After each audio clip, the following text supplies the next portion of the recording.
नमस्कार दोस्तों, बेबाक भाषा के 2 कार्यक्रम में आपका स्वागत है। उत्तर प्रदेश की बहराइच में जो सांप्रदायिक हिंसा तनाव चल रहा है, उसमें नया ट्विस्ट ये आया है कि भारतीय जनता पार्टी के ही विधायक ने कहा कि यह सारा का सारा सांप्रदायिक उन्माद बीजेपी के नेताओं ने ही करवाया है। स्थानीय नेता दरअसल इस तरह की हिंसा को भड़काने के लिए काम कर रहे थे।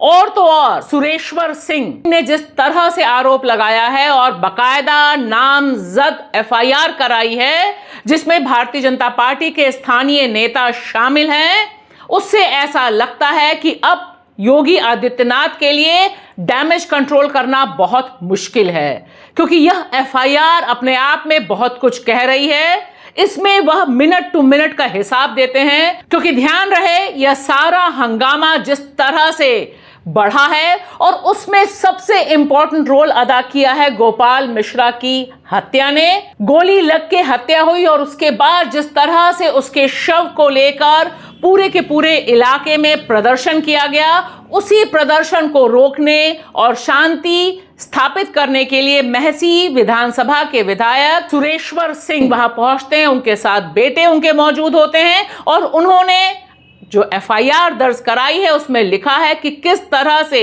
वहां जो लोकल भारतीय जनता पार्टी के नेता हैं उन्होंने उनके साथ सिर्फ बदतमीजी ही नहीं की, पत्थर भी चलाए, गोलियां भी चली और तो और उनके बेटे को भी निशाना लगाया गया, जान से मारने की कोशिश की गई। यह जो सारा का सारा मामला इस तरह से सामने आया है, उसमें अखिलेश यादव का यह कहना बहुत वाजिब दिखाई देता है कि बहराइच में जो हिंसा हुई है दरअसल उसका master plan Bharatiya Janata party का है, क्योंकि वह 10 सीटों पे जो उपचुनाव है उनको जीतने के लिए कुछ भी करने को तैयार है। सच्चाई ये है कि भारतीय जनता पार्टी ने जानबूझ करके दंगा कराया, क्योंकि उनको पता है कि चुनाव आ गया है, किसी भी सवाल का जवाब जनता में नहीं दे सकते हैं। इसीलिए राजनीतिक लाभ लेने के लिए जानबूझ करके भारतीय जनता पार्टी ने दंगा कराया है। और जीरो टॉलरेंस की अगर बात थी तो आखिरकार पर्याप्त पुलिस क्यों नहीं थी, पर्याप्त प्रशासन का इंतजाम क्यों नहीं था, और जो जानकारी में था प्रशासन को उसके बावजूद भी नहीं किया कुछ भी। मुझे उम्मीद है कि न्यायालय से न्याय मिलेगा।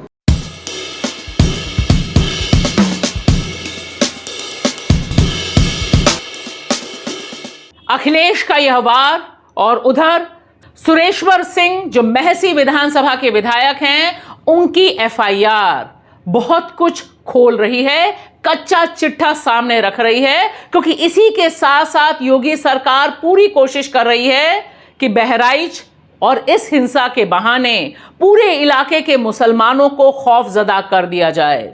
सरकारी आंकड़ों के मुताबिक 2 करोड़ से अधिक की संपत्ति का नुकसान इन दंगाइयों ने किया, और यह सारी की सारी संपत्ति जहां आग लगाई गई, जहां मोटरसाइकिल जलाई गई, वे सब मुसलमानों की थी। और 23 संपत्तियों पर नोटिस भी लगा दिया है सरकार बहादुर ने।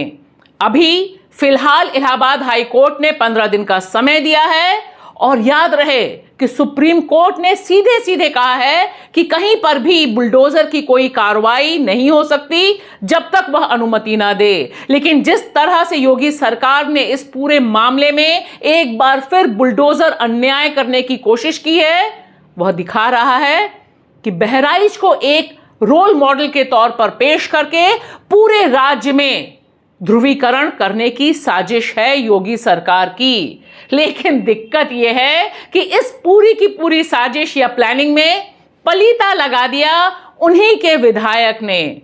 महसी विधानसभा के जो विधायक हैं वो जिस तरह से गुस्से में हैं और जिस तरह से इस बात को रख रहे हैं कि गोपाल मिश्रा की मौत के बाद जो भीड़ हिंसा पर उतारू थी, वह भीड़ नॉर्मल भीड़ नहीं थी, वह बहुत सुनियोजित भीड़ थी जिसमें भारतीय जनता पार्टी से जुड़े लोग थे, उनके बाकी संगठनों से जुड़े हुए लोग थे।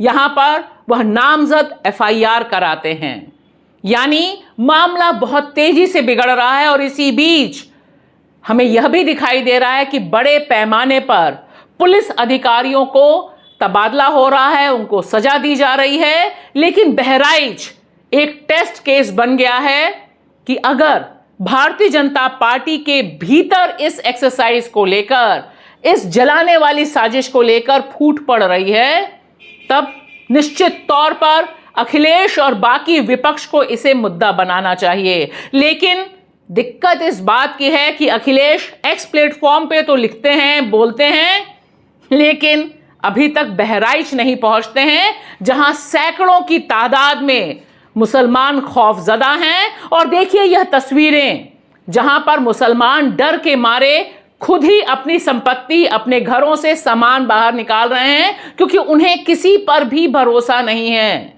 वहां पे लोगों को लग रहा है कि कभी भी बुलडोजर आ सकता है या उनके घर गिराए जा सकते हैं। यह सब उस समय हो रहा है जब 100 से अधिक लोग गिरफ्तार किए जा चुके हैं बहराइच हिंसा और गोपाल मिश्रा की हत्याकांड के संदर्भ में।